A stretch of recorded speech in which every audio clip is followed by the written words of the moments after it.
The night was calm, with a faint chill lingering in the air, the kind of evening that blanketed the affluent suburban neighborhood in a deceptive quiet. Neatly trimmed hedges lined the streets, and expensive cars rested in the driveways of grand homes, their sleek exteriors gleaming under the faint glow of streetlights. This was a place where comfort and exclusivity seemed to thrive in harmony, a bubble of privilege where the troubles of the outside world were carefully kept at bay. Renee Washington adjusted the strap of her leather bag as she exited an upscale private club on the edge of the neighborhood. The meeting had run longer than expected, but she was satisfied with the results. Her presence at the table wasn't just a formality. She had led the discussion with the authority and poise that had become her signature. Renee wasn't just any guest at this high-profile gathering.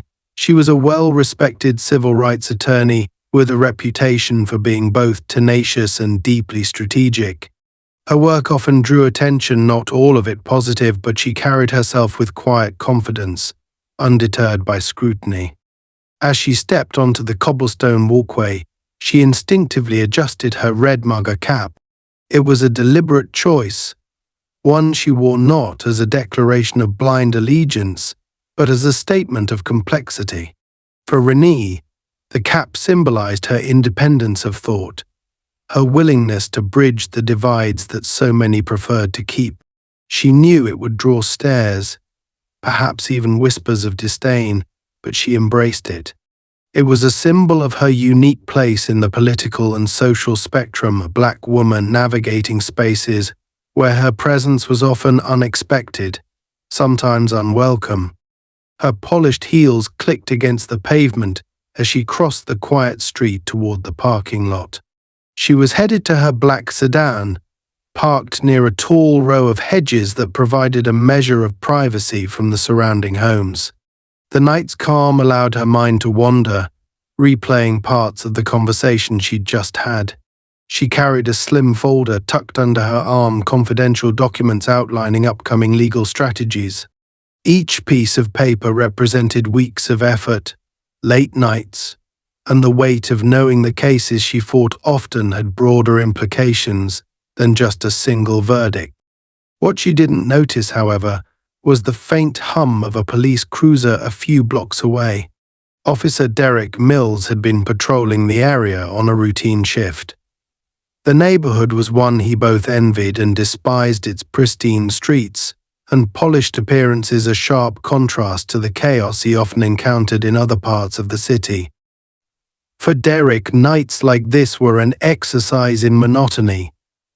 The patrol car's dashboard clock showed 10:47 p.m., marking another hour inching by in his unremarkable shift. But when he spotted Renee walking toward her car, something in him sharpened. Derek narrowed his eyes, his gaze immediately drawn to the bright red MAGA cap perched atop her head. To him, it was jarring out of place. The polished, professional black woman walking alone through this elite neighborhood with a MAGA cap. His mind jumped to conclusions almost immediately, fed by years of unchecked biases and frustrations. He had seen her kind before, or so he thought. People who didn't belong, people who had no business walking these streets late at night. And that had it felt like a provocation, an affront to his assumptions, and in some twisted way to his authority. He slowed the patrol car, keeping his headlights dim to avoid drawing her attention.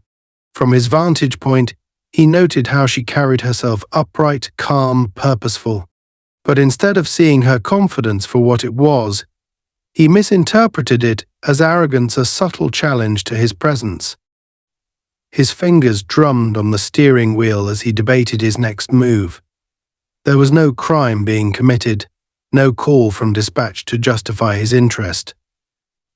But the uneasy tension in his chest wouldn't let him drive away. He told himself he was simply ensuring everything was as it should be. The truth, however, was far more insidious. Renee opened the trunk of her car and carefully placed the folder inside, pausing for a moment to glance up at the sky. The stars were faint against the ambient glow of the streetlights, but she found the sight calming. She closed the trunk with a soft click and turned toward the driver's side door. That was when she noticed the car. The patrol vehicle was parked just a few yards away, its silhouette unmistakable. The figure inside was obscured by the reflection of the streetlights on the windshield, but she could feel his gaze piercing, judgmental, assessing. She didn't flinch or rush her movements, though the tension in her shoulders betrayed her unease. Renee was no stranger to this feeling, the weight of being watched, evaluated, as though her very existence required justification. She got into her car and shut the door, pausing briefly before inserting the key into the ignition. She glanced in her rearview mirror, and sure enough, the cruiser hadn't moved. Her pulse quickened, but she took a deep breath, steadying herself. She had dealt with situations like this before, though she never grew used to the implicit hostility they carried. Derek Mills watched as the woman got into her car. He was waiting for her to make a mistake, any mistake, a flicker of suspicious behavior that would give him reason to act. When she didn't, it only fueled his frustration. He reached for the radio mic clipped to his uniform but hesitated. He didn't need backup for this.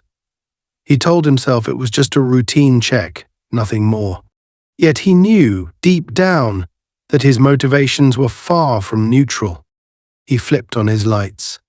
The sudden burst of red and blue illuminated the quiet street, casting stark shadows against the manicured hedges. The sound of the siren pierced the stillness, its sharpness making Renee wince. She tightened her grip on the steering wheel, her mind racing through her options. She knew the protocol: stay calm. Keep your hands visible, comply with instructions, but the knot in her stomach told her this encounter would not be so simple. Renee rolled down her window as the officer approached. His steps were deliberate, heavy, each one echoing against the pavement like a countdown. When he finally reached her door, his posture was stiff, his hand resting too comfortably on the holster at his hip. "Evening, ma'am," he said, his tone sharp and clipped. "Mind telling me what you're doing around here?" Renee met his gaze, her expression neutral but firm. "Is there a problem, officer?" His eyes flicked briefly to her cap before returning to her face. "That depends," he said. "This isn't exactly a neighborhood where people like you are out and about at this hour." There it was. The thinly veiled accusation wrapped in a veneer of authority. Renee's jaw tightened, but she forced herself to remain composed. This was a game she had played before, one where the stakes were always far higher for her than for the other side. "I'm returning from a meeting," she replied evenly. "Is there a reason you stopped me?" Derek leaned slightly closer, his shadow falling across her face. "Let's just say you caught my attention," he said, his voice carrying an edge that set her on guard. "License and registration. Now." Renee Washington kept her hands on the steering wheel, fingers taut as Officer Derek Mills loomed closer to her car window. His presence carried a weight that seemed to press down on her shoulders, suffocating the air in the already tense space. The flashing red and blue lights danced off the shiny black surface of her sedan, turning the otherwise serene night into a chaotic theater of power and suspicion. "License and registration." "Now," Mills repeated, his voice sharp enough to cut through the noise in Renee's head. She had heard that tone before, a tone that didn't suggest inquiry but judgment, a decision already made in the officer's mind. Renee tilted her head slightly, her expression calm but measured. "Of course, officer," she said, keeping her voice as neutral as possible. Slowly, she reached for the glove compartment, making sure her movements were deliberate and visible. She could feel his eyes watching every motion, as if he was waiting for her to slip, to give him an excuse. She retrieved her registration and reached for her wallet in her bag, carefully pulling out her driver's license. As she extended the documents toward him, She looked up, meeting his gaze. Is there something specific I've done wrong? Mills took the papers without responding immediately. His eyes scanned the documents briefly before flicking back to her face. He took a step back, forcing her to crane her neck slightly to keep him in her line of sight. This is an affluent neighborhood, he said, his words dripping with insinuation. You don't exactly look like you live around here. Renee felt her chest tighten, but she kept her composure. She had spent years navigating moments like these, where a simple encounter could escalate into something far more dangerous if she didn't tread carefully. Officer, she began evenly, I just came from a meeting at the private club down the street. I'm an attorney. Mills cut her off with a raised hand. That way you got the hat. His lips curled slightly as he motioned toward the red MAGA cap still perched on her head. Interesting choice. The comment wasn't casual, it was laced with mockery, as if the sight of a black woman wearing that hat was some sort of affront to his worldview. Renee didn't take the bait. It's just a hat, she said coolly, her voice betraying no emotion. Mills chuckled softly, but there was no humor in it. Right, he said, drawing out the word as though he didn't believe her. He glanced at the documents again, as if stalling for time, before shoving them back toward her. Step out of the vehicle. Renee's grip on the steering wheel tightened instinctively. Her heartbeat quickened, though she forced herself to keep her breathing steady. Why? She asked, her tone firm but not confrontational. I've provided you with my license and registration. Everything is in order. What reason do you have to ask me to step out of the car? Mills leaned down slightly, his face now level with hers. You asking me to explain myself? His voice dropped an octave, the threat implicit. That's not how this works. Renee didn't look away. I have the right to know why I'm being asked to leave my vehicle, officer. It's the law. That word law seemed to strike a nerve. Mills straightened, his jaw tightening. You want to talk about the law? He said, his voice taking on a harsher edge. Fine. I got a call about suspicious activity in the area. You matched the description. Renee frowned. What description? I've been driving a car, minding my business. What about me looks suspicious? Mills didn't answer directly. Instead, he took a step back, his hand resting on the holster of his weapon. The motion wasn't subtle, it was deliberate, meant to intimidate. Out of the car. Now. Renee exhaled slowly, her eyes narrowing slightly as she weighed her options. She knew her rights, but she also knew the reality of situations like these. Standing her ground could escalate the encounter, and that was a risk she wasn't willing to take, not here, not now. Reluctantly, she unlocked her door and pushed it open. Stepping out of the car, she stood tall, refusing to shrink under the officer's scrutinizing gaze. Her height nearly matched his, and the way she carried herself straight-backed, poised, seemed to unnerve him. For a moment, the balance of power in the interaction seemed to shift, though neither said a word. Turn around, Mills ordered, his tone curt. Renee's jaw clenched, but she complied, pivoting slowly until her back was to him. The night air felt colder against her skin now, and she could hear the faint sound of voices in the distance, likely the club's valet attendants wrapping up their shift. Mills began to search her, his hands hovering near her pockets. It was invasive, unnecessary, and humiliating, but she bit her tongue. This wasn't the time to challenge him, not yet. As his hands brushed past the hem of her jacket, he paused, his fingers grazing the leather strap of her bag. What's in here? He asked, his tone almost accusatory. Renee turned her head slightly. My belongings, she said, and I would appreciate it if you didn't rifle through them without probable cause. Mills smirked. Probable cause. He unzipped the bag without waiting for her permission, pulling it open to reveal her neatly organized items. He rifled through it carelessly, his movements loud and disrespectful. When he came upon the slim folder containing her legal documents, he froze. "What's this?" he asked, holding the folder up. Renee's stomach dropped, but she didn't let it show. "Confidential documents," she said. "I'm a civil rights attorney, and those are related to an active case." Mills opened the folder, thumbing through its contents. His smirk faded as he saw the letters emblazoned on the top of one page, "Internal Police Misconduct Review."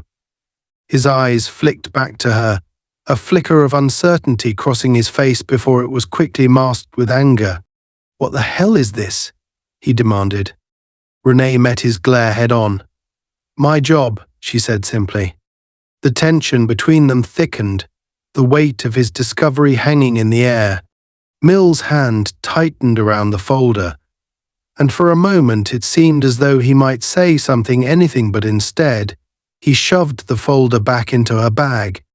"Looks like you've got some interesting reading material," he said, his voice dripping with sarcasm.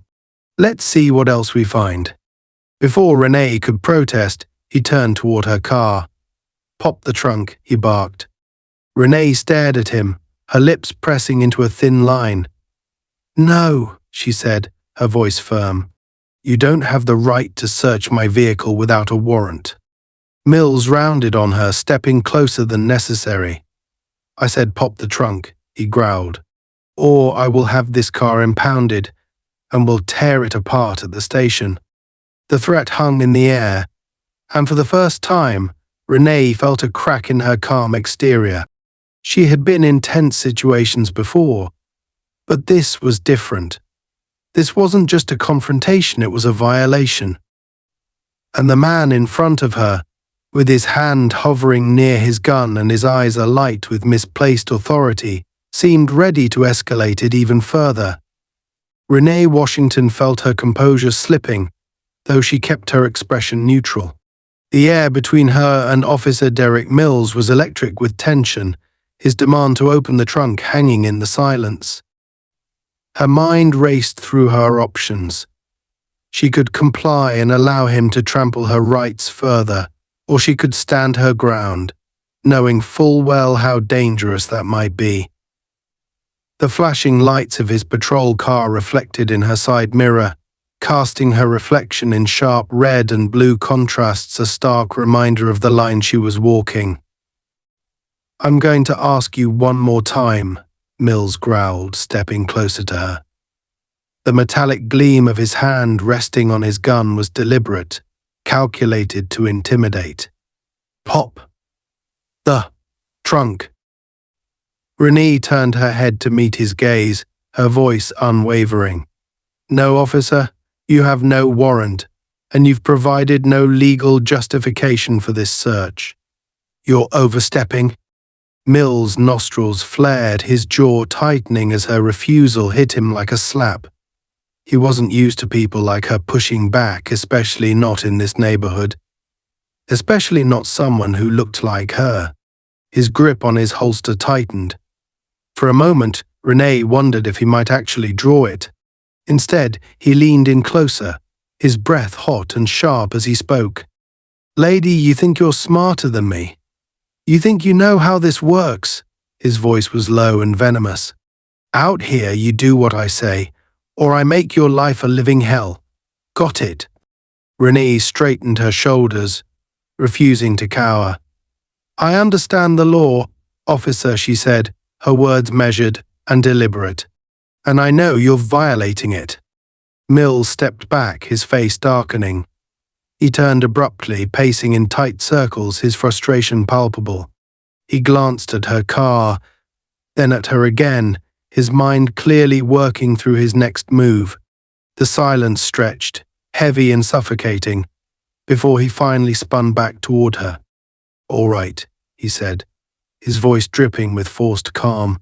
"You want to play this game? Fine. Let's see how you like it." Without warning, Mills reached for her bag again, yanking it off the roof of the car where he had placed it earlier. Renee flinched at the sudden movement, her composure momentarily cracking. "That's my property," she protested, her voice rising. Mills ignored her, rummaging through the bag with a pointed lack of care. Items spilled onto the pavement: a small notebook, her wallet, her phone. He opened the folder of legal documents again, his eyes scanning its contents with a sneer. The sight of the bold, incriminating titles on the pages, police misconduct review and systemic reform proposals, seemed to fuel his anger. "What the hell is this, huh?" Mills barked, holding up one of the pages for emphasis. "You some kind of activist? Out here trying to stir up trouble?" Renee's hands balled into fists at her sides, her nails digging into her palms. "I'm an attorney," she said sharply, her patience wearing thin. "And you're violating my rights. You have no reason to detain me, let alone rifle through my personal property." Mills smirked, tossing the folder back onto the ground as if its contents were meaningless. "You can shove your rights, lady," he spat. "Out here, it's about keeping things in line. And right now, you're the one out of line." Renee took a deep breath, forcing herself to stay calm. She crouched down to gather her belongings, her movements slow and deliberate. Mills towered over her, his posture menacing. As she reached for her folder, he kicked it further away, sending the papers scattering across the asphalt. The cruel smirk on his face sent a surge of anger through her, but she bit back the words bubbling in her throat. "That's enough," she said finally, standing to her full height and locking eyes with him. "You're out of control." Mills snorted, crossing his arms. "Out of control? Lady, you haven't even seen out of control yet." The threat hung in the air, cold and heavy. Renee could feel her pulse in her ears, the weight of the moment pressing down on her. She glanced around, taking in her surroundings. The parking lot was mostly empty now, save for a few cars further down. Her earlier meeting had run late, and the nearby private club was winding down for the evening. She was alone here with him. Mills seemed to sense her vulnerability, his confidence growing as he realized there were no witnesses to hold him accountable. "Turn around," he ordered suddenly, his voice sharp and commanding. Renee hesitated. "Why?" she asked, her voice edged with defiance. "Turn." "Around," he repeated, stepping closer. "I'm detaining you for resisting an investigation. Don't make this harder than it has to be." Renee felt her stomach drop. The absurdity of his statement burned in her chest. Resisting? She had complied with every reasonable request, provided her license and registration, answered his questions, and refused only what the law allowed her to refuse. But she knew better than to argue further. This wasn't about legality, it was about power. She turned slowly, her movements deliberate. Mills grabbed her arm roughly, yanking her hands behind her back. The cold steel of the handcuffs bit into her wrists, the sensation sharp and humiliating. Renee clenched her teeth, refusing to give him the satisfaction of seeing her flinch. "This is harassment," she said, her voice low but firm. "And you will be held accountable." Mills laughed, a harsh, joyless sound. "Accountable? Lady, you're in my world now? No one's holding me accountable for doing my job." He guided her toward the hood of her car, pressing her down with unnecessary force. Renee winced as the edge of the metal dug into her stomach, but she said nothing. She could feel the heat of his breath on the back of her neck, the weight of his anger pressing down on her. "Let's see what you're hiding," he muttered, turning his attention back to the car. He reached for her keys, which still dangled from the ignition, and popped the trunk open. The sound echoed through the empty parking lot, a sharp metallic clang that seemed to reverberate in Renee's chest. Mills rifled through the trunk, his movements loud and clumsy. He pulled out a briefcase, flipping it open to reveal a laptop and more legal documents. He rummaged further, tossing aside a neatly folded blazer and a pair of shoes. The longer he searched, the more agitated he seemed to become. "There's nothing here," he muttered under his breath, though the frustration in his voice was unmistakable. He slammed the trunk shut with enough force to make Renee jump, the sound ringing out like a gunshot. He turned back to her, his face a mask of barely contained rage. "You think you're real clever, don't you?" he snarled, stepping closer. "Hiding behind your fancy job title and your little legal jargon. But out here, none of that matters." Renee lifted her head, meeting his glare with a steady gaze. "You're right about one thing," she said, her voice calm despite the anger simmering beneath the surface. "None of this matters except the truth. And the truth is you're abusing your power." Mill's face darkened, his fists clenching at his sides. For a moment, Renee thought he might hit her, but instead he stepped back, his chest heaving as he tried to regain control of the situation. "You're under arrest," he said finally, his voice cold and flat, "for obstruction and resisting an officer." Renee's jaw tightened, but she said nothing. She knew better than to argue further. This wasn't a fight she could win here and now, not with him. But she also knew this wasn't over, not by a long shot. The metallic clang of the trunk slamming shut echoed through the empty parking lot, reverberating in Renee's chest. She remained pressed against the hood of her car, the cuffs biting into her wrists, a sharp reminder of the power dynamic she was up against. Officer Mills paced behind her, his boots scraping against the asphalt. His frustration was palpable, building with each passing second as his search yielded nothing incriminating. The night air was thick with tension. Renee tried to steady her breathing, but the weight of Mills' hostility bore down on her. The parking lot was eerily silent now, save for the faint hum of distant traffic. The quiet only magnified the sound of Mills' movements as he rifled through her belongings, muttering under his breath. She caught fragments of his words arrogant. "Think you're untouchable, each one laced with venom." Finally, he rounded back toward her, standing over her like a predator sizing up its prey. His face was flushed, his eyes dark with anger. He was no longer trying to conceal his disdain. "You think you're real smart, don't you?" he sneered. "You think flashing some fancy job title and wearing that stupid hat makes you better than me?" Renee lifted her head, meeting his gaze despite the vulnerable position she was in. Her voice was calm, measured, but there was steel beneath her words. "I think knowing the law makes me smarter than someone who clearly doesn't." The jab landed. Mill's jaw tightened, his hands twitching at his sides. For a moment she thought he might lash out physically. Instead, he leaned in closer, his face inches from hers. "Lady, you're this close," he hissed, holding up his thumb and forefinger with barely a sliver of space between them. "This close to me dragging your ass downtown and making sure you regret every word you just said." Renee refused to look away, even as her heart pounded in her chest. "Go ahead," she said evenly, "but you'd better hope your paperwork is spotless. Because when I file my report, every word you say and every action you take will be scrutinized by people a lot more powerful than you." The mention of power clearly struck a nerve. Mills straightened, his sneer faltering for just a moment.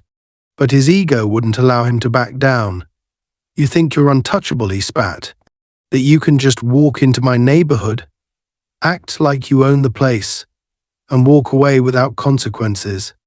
"Your neighborhood?" Renee echoed, her voice tinged with incredulity. "This is a public space, officer. Or do you think your badge gives you ownership of every street you patrol?"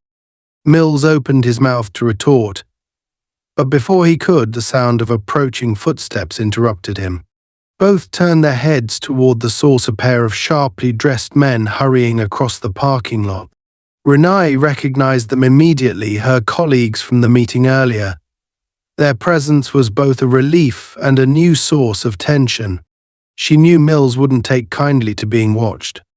"Renee," one of the men called out, his voice laced with concern. "What's going on here?" Mills' posture stiffened as the men drew closer. "Back off," he barked, his hand instinctively moving to rest on his holster. "This is a police matter." The two men exchanged uneasy glances but didn't stop their approach. The older of the two, a man named Paul Archer, stepped forward, his hands raised in a gesture of peace. "Officer, there's no need for hostility. We're just trying to understand why our colleague is being detained." Mills' eyes narrowed, his suspicion flaring. "Colleague," he repeated, his tone dripping with disbelief. He looked between the two men, his gaze landing on their expensive suits and polished shoes. "What kind of business are you running here?" Paul's jaw tightened, but he kept his tone polite. "We're attorneys," he said. "We were in a meeting with Ms. Washington earlier this evening. I can assure you, whatever you think she's done, you're mistaken." Mills let out a harsh laugh, the sound grating in the stillness. "Is that so?" he said, his tone mocking. "Well, I guess we'll see about that." He turned back to Renee, his smirk returning. "Your friends here don't change a damn thing. You're still under arrest." Renee's patience finally snapped. "Under arrest for what?" she demanded, her voice rising. "You have no grounds, no evidence, and no justification for this. The only thing I've done is exist in a space you decided I don't belong in." Mills' face darkened, his smirk disappearing. He stepped closer to her, looming over her with a menacing glare. "You're resisting an officer," he growled. "And if you keep running that mouth, I'll find a dozen more charges to add." Paul took another step forward, his voice more forceful now. "Officer, this has gone far enough. You're escalating a situation without cause. I suggest you release her immediately before this gets worse for you." The threat was subtle but unmistakable. Mills' eyes flicked toward Paul, his expression hardening. "Are you threatening me?" he demanded. "I'm informing you," Paul said firmly. "You're overstepping your authority, and there will be consequences." The two men locked eyes, the tension between them crackling like a live wire. For a moment, it seemed like Mills might back down. But then, in a move that shocked everyone, he reached for Renee's arm and yanked her upright, pulling her away from the car with unnecessary force. "Fine," he snarled. "You want to play hardball? Let's go downtown. You can explain yourself there." Renee stumbled slightly but quickly regained her footing. She shot Paul a look, silently urging him to stay calm. "You're making a mistake," she said quietly, her voice steady despite the anger bubbling beneath the surface. Mills ignored her, dragging her toward his patrol car. But as they neared the vehicle, the sound of a car engine roaring to life broke through the tense silence. All heads turned toward the source, a sleek black SUV speeding into the parking lot. The SUV skidded to a stop, its headlights cutting through the darkness. The driver's door swung open, and a tall, imposing figure stepped out. Renee's heart leapt at the sight of him. It was her husband, General Marcus Washington. Mills froze, his grip on Renee's arm loosening as he took in the man striding toward them. Marcus was still dressed in his military uniform, his medals gleaming under the harsh glow of the parking lot lights. His presence was commanding, radiating authority with every step. "What the hell is going on here?" Marcus demanded, his voice booming. Mills' mouth opened and closed like a fish out of water. For the first time that night, he seemed unsure of himself. Sir, this is a police matter," he stammered. "Aye. Don't you sir me," Marcus snapped, cutting him off. "That's my wife you've got in cuffs. You'd better have a damn good explanation for this, or I'll make sure you regret it." The color drained from Mills' face, his bravado crumbling under the weight of Marcus' glare. He released Renee's arm and took a step back, his hands raising defensively. I was just following protocol, he said weakly. She was acting suspicious. Suspicious? Marcus barked, his voice dripping with incredulity. Suspicious of what? Existing while black. Wearing a hat you don't like. Is that what passes for protocol now? Renee stepped forward, her hands still cuffed but her chin held high. He searched my car without cause, Marcus, she said calmly. Rifled through my things. And when he couldn't find anything, he decided to arrest me for resisting. Marcus' jaw tightened, his eyes flashing with fury. He turned back to Mills, his voice dropping to a dangerous low. Unlock the cuffs, he ordered. Mills hesitated, his hand twitching toward his keys. I don't. Now, Marcus growled, his tone brooking no argument. With shaking hands, Mills fumbled with his key ring, finally managing to unlock the cuffs.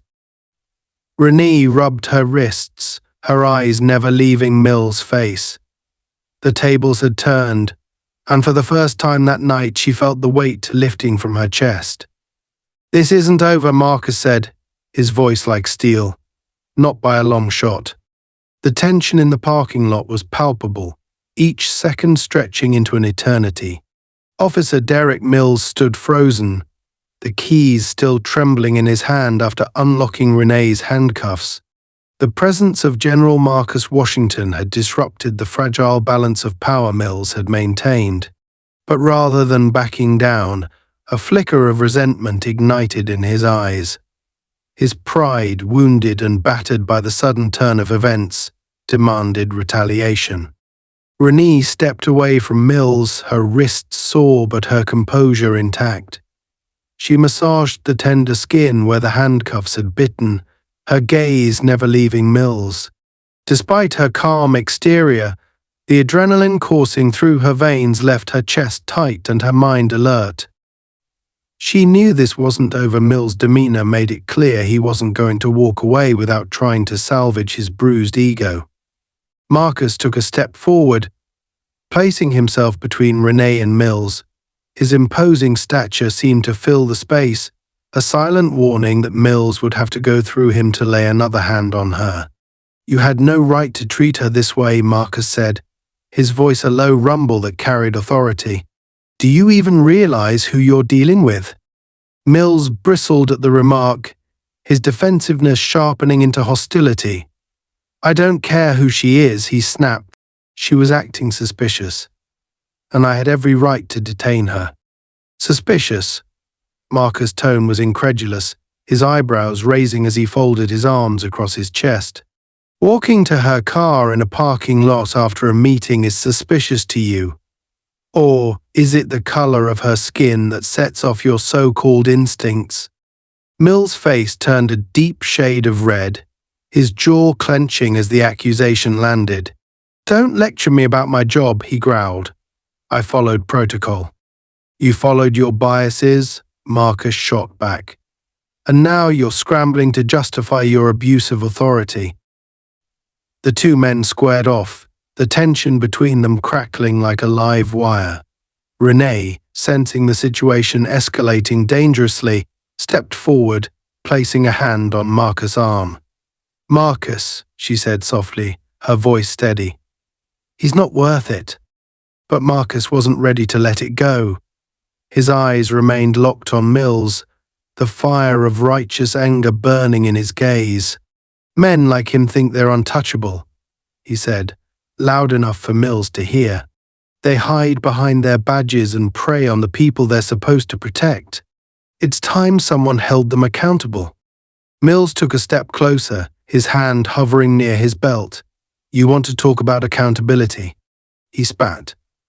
How about you keep your wife under control before she causes more problems? The words hung in the air like a slap. Renee felt Marcus tense beside her, his muscles coiling as if preparing to spring. She tightened her grip on his arm, silently willing him to stay calm. But the venom in Mills' tone cut deep, and she could see the effort it took for Marcus to restrain himself. "You're walking a dangerous line, officer," Marcus said, his voice cold and sharp as a blade. "I suggest you think very carefully about your next words." For a moment it seemed Mills might back down. His eyes darted between Marcus and Renee, the weight of the situation pressing down on him. But then, in a reckless burst of defiance, he reached for his radio. "Dispatch," he barked, his voice tight with frustration. "I need backup at my location. Possible obstruction and interference." Renee's stomach dropped. She knew what Mills was doing, calling in reinforcements to try to regain control of the narrative. The arrival of additional officers could turn an already volatile situation into something far worse. "Interference," Marcus barked, stepping closer to Mills. "You're doubling down on this. You've already humiliated yourself. Now you want to drag others into your mess."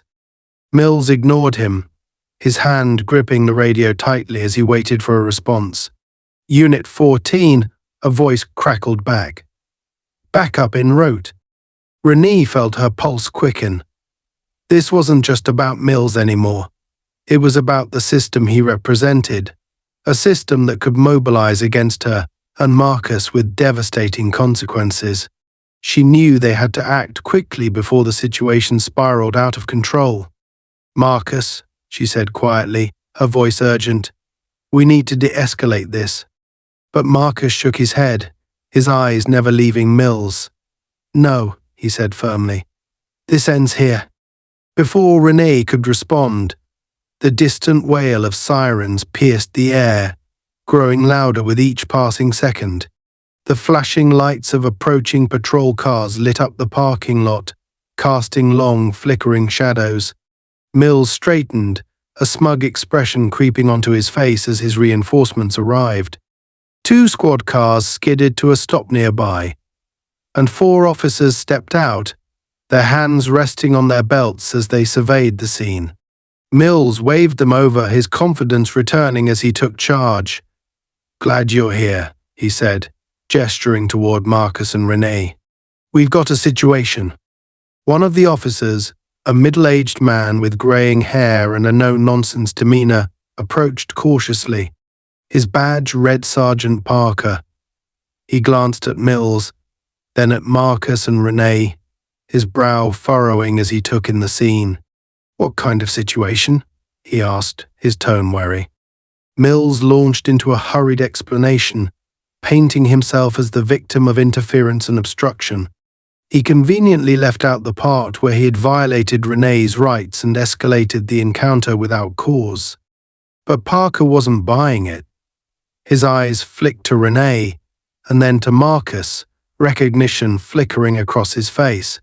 "General Washington," he said, his tone shifting to one of respect. "What's going on here?" Marcus didn't hesitate. "This officer detained my wife without cause," he said, his voice steady and authoritative. "He searched her car, rifled through her belongings, and placed her in handcuffs, all without a shred of justification." Parker's jaw tightened as he turned to Mills. "Is this true?" Mills bristled, his defensive posture returning. "I was following protocol," he insisted. "She was acting suspicious, and I had every right." "Enough," Parker interrupted, his voice sharp. "We're not here to play games, Mills. Either you have a legitimate reason for this, or you don't." The other officers exchanged uneasy glances, the tension in the air thickening as Parker waited for Mills' response. But Mills remained silent, his jaw clenched as his confidence began to crumble. "Release her," Parker ordered finally, his tone brooking no argument. "She's already free," Marcus said coldly. "But your officer here hasn't learned his lesson." Parker turned to Marcus, his expression serious. "General, I assure you this will be addressed. I'll make sure of it." Renee stepped forward, her voice calm but firm. "It's not just about him," she said. "It's about the system that allows men like him to abuse their power. If you want to address this, you need to start with more than just reprimanding one officer." Parker nodded slowly, her words clearly resonating. "You're right," he said. "This won't end here." Mills, now pale and visibly shaken, took a step back, his bravado completely gone. "I was just doing my job," he muttered weakly. "No," Renee said, her voice cutting through the silence like a blade. "You were abusing it. And now, you're going to face the consequences." The parking lot felt like the eye of a storm, eerily calm yet brimming with the potential for chaos.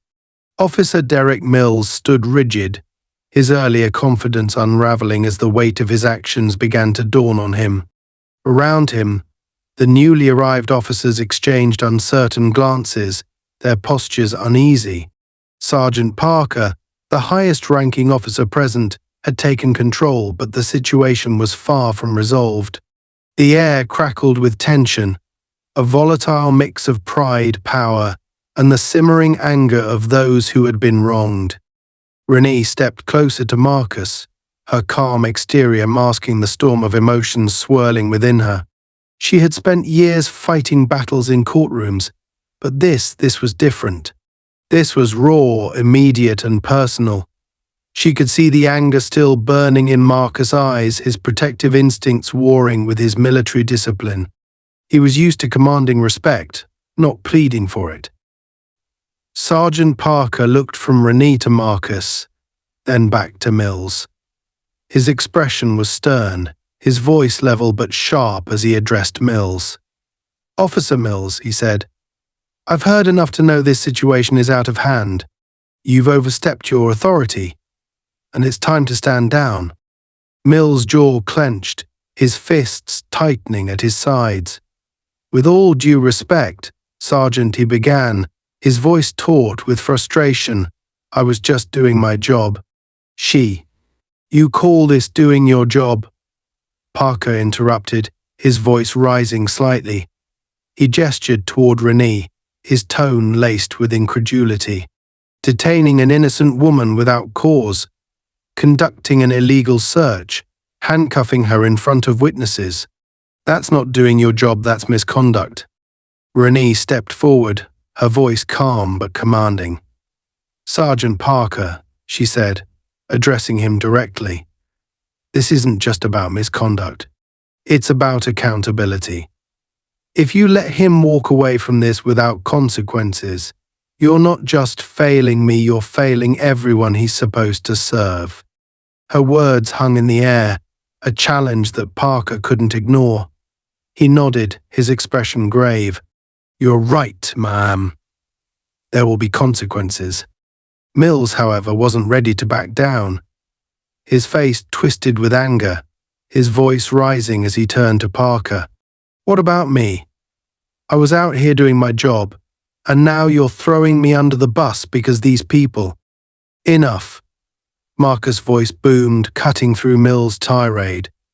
He stepped forward, his imposing presence silencing the officer mid-sentence. "You're standing here whining about yourself while completely ignoring the harm you've caused. My wife, a respected attorney, was humiliated and assaulted by you because of your ego and your biases." Mills took a step back, visibly shaken by Marcus' intensity. But instead of retreating, he doubled down, his voice shaky but defiant. "You don't get it, do you?" he spat. "People like her don't belong in places like this. She's just another." Before he could finish, Parker stepped between him and Marcus, his face a mask of cold fury. "That's enough, Mills," he said sharply. Not another word. But the damage was done. Mills' words had crossed a line that couldn't be uncrossed. The other officers looked visibly uncomfortable, shifting on their feet as the weight of his statement settled over them. Renee's chest tightened, but she didn't flinch. Instead, she stepped forward, her voice steady and deliberate. "You've just proven my point, Officer Mills," she said. "This was never about protocol. It was about prejudice. And now everyone here sees you for who you really are." Mills' face turned a deep shade of red, his anger bubbling dangerously close to the surface. "You don't know me," he growled. "You don't know anything about me. I know enough, Renee shot back. I know that you let your biases dictate your actions, and I know that you're now fit to wear that badge. Mill's hand twitched toward his belt, his frustration boiling over into recklessness. The other officers tensed, their hands hovering near their own weapons as the situation teetered on the edge of disaster. For a moment, it seemed like Mills might draw his gun, his pride and anger blinding him to the consequences. But before he could act, Sergeant Parker stepped forward, his voice cutting through the tension like a blade. "Stand down, Mills," he ordered, his tone leaving no room for argument. "That's an order." Mills froze, his chest heaving as he struggled to contain himself. Slowly, reluctantly, he let his hand fall to his side. The silence that followed was deafening, the weight of the moment pressing down on everyone present. Parker turned to Renee, his expression grim but respectful. "Miss Washington," he said, "I apologize for what you've been through tonight. I'll make sure this is addressed at the highest level." Renee nodded, her voice calm but firm. "I'll hold you to that, Sergeant." But as the situation seemed to settle, Mills made one last desperate move. "You're all making a mistake," he said, his voice rising with hysteria. "She's not innocent. She's hiding something, I know it." He lunged toward Renee, his hand outstretched as if to grab her again. The motion was sudden, erratic, and dangerous. The officers nearest to him reacted instantly, drawing their weapons and shouting for him to stop. Marcus moved to shield Renee, his body blocking Mills' path. "Get back." One of the officers barked, his gun trained on Mills. Mills froze, his face contorted with rage and fear. He looked around wildly, as if realizing for the first time how outnumbered he was. Slowly, he raised his hands, his expression a mix of defiance and defeat. Sergeant Parker stepped forward, his voice cold and authoritative. "Officer Mills, you're relieved of duty effective immediately. Turn in your badge and weapon." Mills hesitated, his pride refusing to let him comply. But the sight of his fellow officers standing against him left him with no choice. With trembling hands, he unhooked his badge and holster, handing them over to Parker. The moment was heavy with finality, the weight of Mills' actions crashing down around him. As Mills was escorted away, Renee felt a surge of relief, though the night's events still lingered heavily in her mind. She turned to Marcus, who placed a reassuring hand on her shoulder. "It's over," he said quietly. But Renee shook her head, her gaze steely. "Not yet," she said. "This isn't just about one bad cop. It's about a system that lets people like him thrive. And I won't stop until that system is held accountable." Marcus nodded, his expression filled with both pride and determination. "I'm with you," he said, "every step of the way." As the patrol cars began to disperse, the parking lot fell silent once more. But this time, the silence felt different, less oppressive, more resolute. Renee and Marcus stood together, their presence a powerful testament to resilience and justice. The battle wasn't over, but tonight they had won the first fight. The night sky was still, the earlier chaos fading into the past as the final patrol cars pulled away from the scene. The parking lot was quiet now, save for the soft hum of crickets in the distance. But for Renee Washington, the silence was anything but peaceful. Her body ached, her wrists still tender from the handcuffs, but it was the emotional weight of the evening that bore down on her the most. Standing beside her car, she watched as Marcus spoke with Sergeant Parker one last time. The two men stood several feet apart, their tones low but firm. Parker was outlining the next steps: Mills' immediate suspension, the internal investigation that would follow, and assurances that Renee's rights would be fully acknowledged in the coming days. But even as Parker spoke, his eyes betrayed a flicker of guilt, as if he knew these promises were just the beginning of what needed to happen. Renee leaned against her car, exhaling slowly as she processed the events of the night.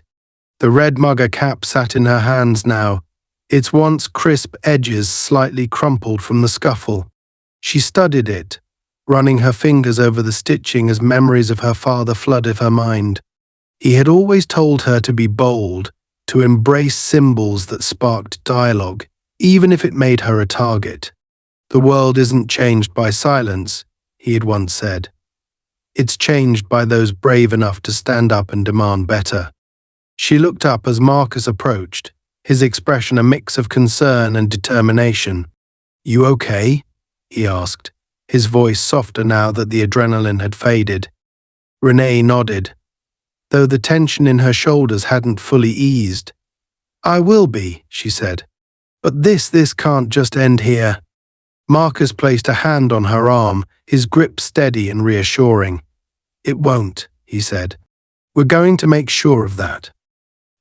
Sergeant Parker joined them, his stance slightly hesitant. "Mrs. Washington," he began, his tone formal, "I want to apologize again for what happened tonight. Mill's actions were unacceptable, and I assure you we're taking this seriously."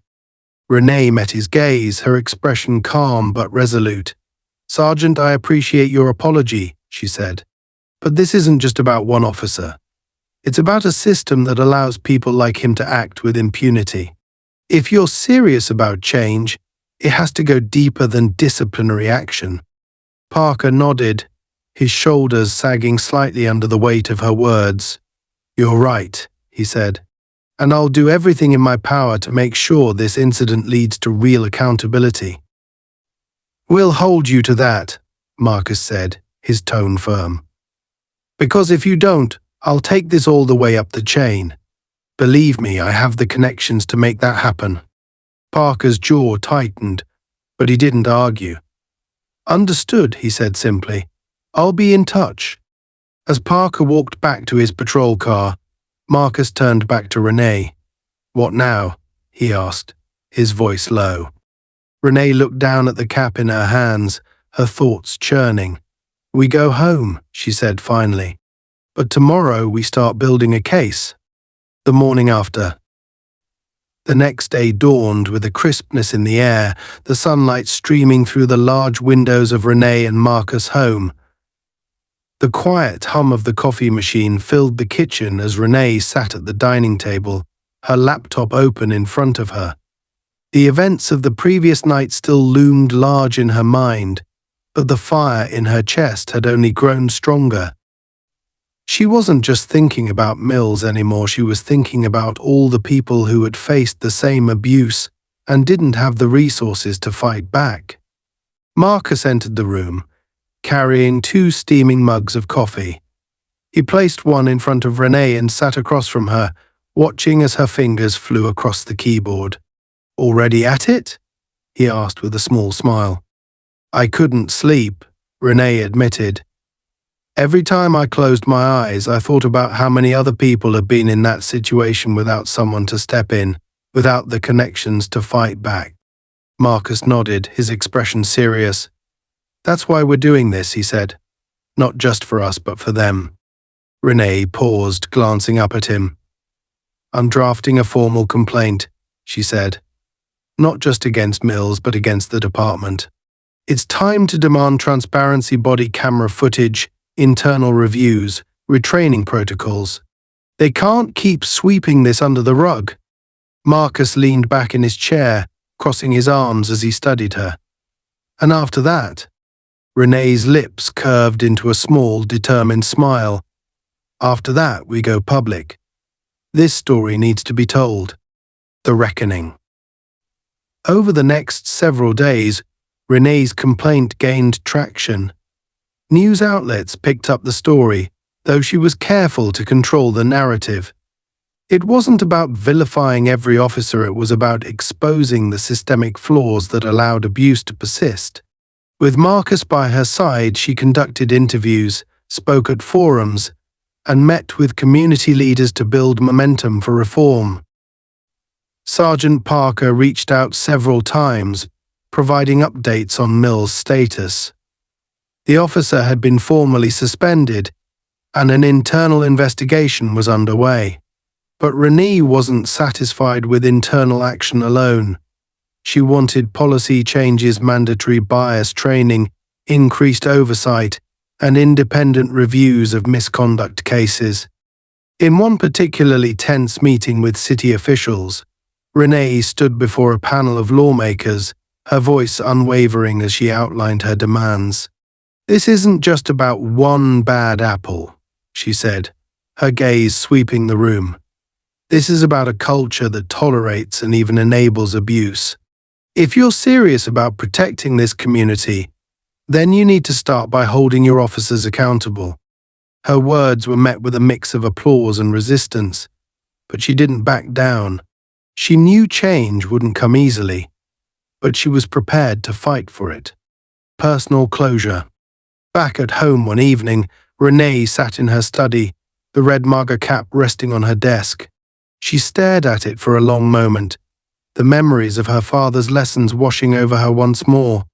He had always been a complicated man, conservative in some ways, progressive in others. The cap had been his way of challenging assumptions, of forcing people to see beyond the surface. Marcus entered the room, his presence grounding her. "Thinking about him?" he asked, nodding toward the cap. Renee nodded. "He always said symbols are what we make of them," she said. "This one, it's caused so much division. But maybe it can mean something else. Something better." Marcus walked over, placing a hand on her shoulder. "You've already started doing that," he said. "Every step you take, every fight you win, it's changing what this symbol stands for." Renee reached up, covering his hand with hers. "We've got a long way to go," she said softly. "But I'm not stopping." Marcus smiled, his pride evident. "And you're not alone," he said. As they stood there, the cap resting between them, it felt less like a reminder of division and more like a testament to resilience. The fight wasn't over, but for the first time, Renee felt hope that real change was possible.